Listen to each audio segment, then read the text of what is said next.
Este es el episodio 20 de Sociología y otros demonios. Vamos a hablar, como siempre, sobre la situación que está viviendo el país. Estamos tratando de hablar o discutir sobre aquellos aspectos que se convierten en la cuestión política urgente, pero más que hablar de las noticias es de tratar de comprender los procesos. El punto en este momento, después de casi 2 años y medio de gobierno, el punto es comprender qué es lo que está pasando en el país.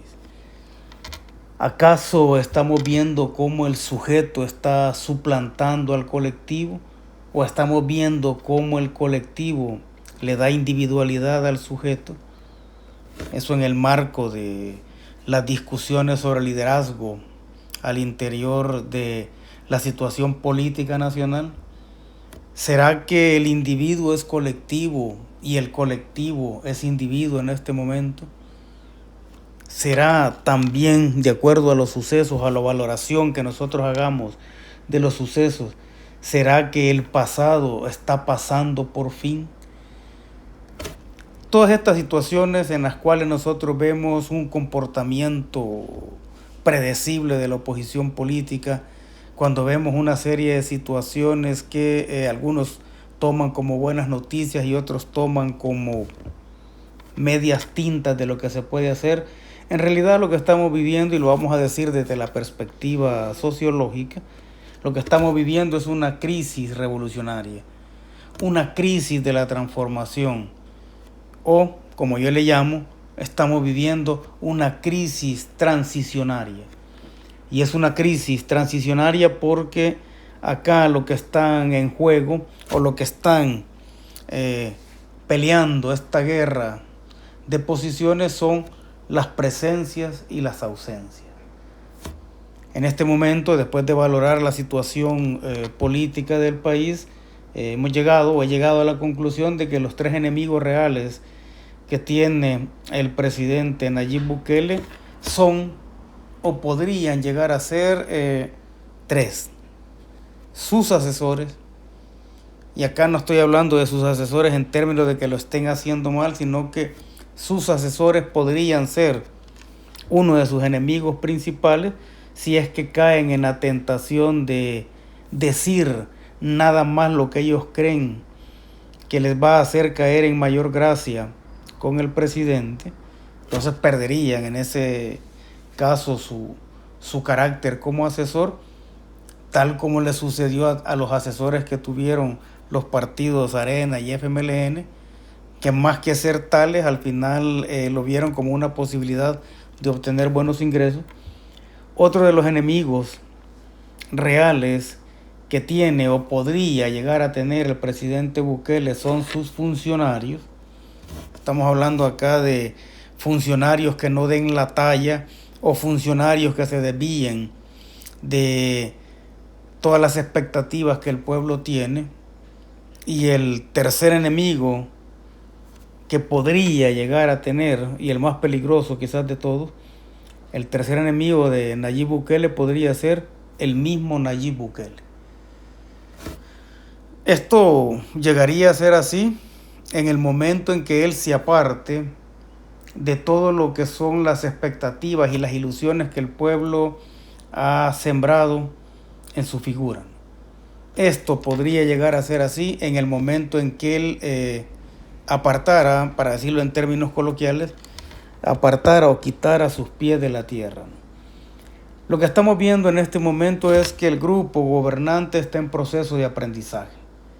Ahora, este grupo gobernante, muchos de ellos obviamente van a aprender o aprenderán a ser pueblo, aprenderán a honrar la palabra que le dieron al pueblo, el compromiso, la lealtad que juraron con el pueblo, pero otros también van a caer en la tentación, o muchos podrían caer en la tentación de aprender las mañas de los políticos contra los que el pueblo votó en las últimas elecciones.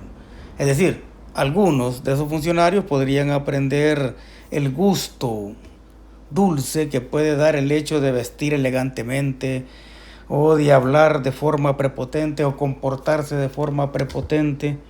Algunos podrían aprender la maña de que hay algunos lujitos que ellos se pueden dar porque lo merecen. Es decir, algunos funcionarios podrían aprender las mañas que usa el régimen político basado en la corrupción y la impunidad, que es la cooptación. Sobre la cooptación, el régimen político salvadoreño tiene mucha experiencia. El último acto, el gran acto de cooptación que hizo para corromper funcionarios, tuvo como principal víctima el FMLN, es decir, los funcionarios del FMLN fueron cooptados absolutamente por el régimen político basado en la corrupción. Pero también vamos a encontrar, o seguramente vamos a toparnos con algunos funcionarios que están en el nivel de incompetencia, ¿no? Ahora, por un lado podemos tener, o esperamos tener a muchos funcionarios y políticos que aprendan a ser pueblo, que aprendan a construir una nueva lógica de la política, pero seguramente vamos a tener también una serie de funcionarios incompetentes. Eso no debe asustarle a nadie, porque forma parte de los procesos de la que yo he llamado crisis transicionaria, ¿verdad? Pero es inevitable que se tengan este tipo de situaciones, y es inevitable también que se tenga este tipo de personajes, ¿no? Ahora, para ser competente obviamente no es solo una cuestión de título, es una cuestión de mística de trabajo. Y esa mística de trabajo la podemos encontrar en los grupos etarios de los 50 años en adelante, si son acompañados por los grupos etarios que se conocen como los más jóvenes, ¿no? O sea, la juventud salvadoreña acompañada o acompañando también a los grupos etarios de las personas de 50 años en adelante que tienen un saber acumulado que hay que saber aprovechar. Ahora, es claro que no todo está bien, ¿no? No todo podría estar bien. Es claro que no todo nos está quedando claro, pero creo yo que al final la población está dando una serie de valoraciones que permiten deducir que la gente considera que se está llevando, al menos en términos políticos, un rumbo correcto, ¿no?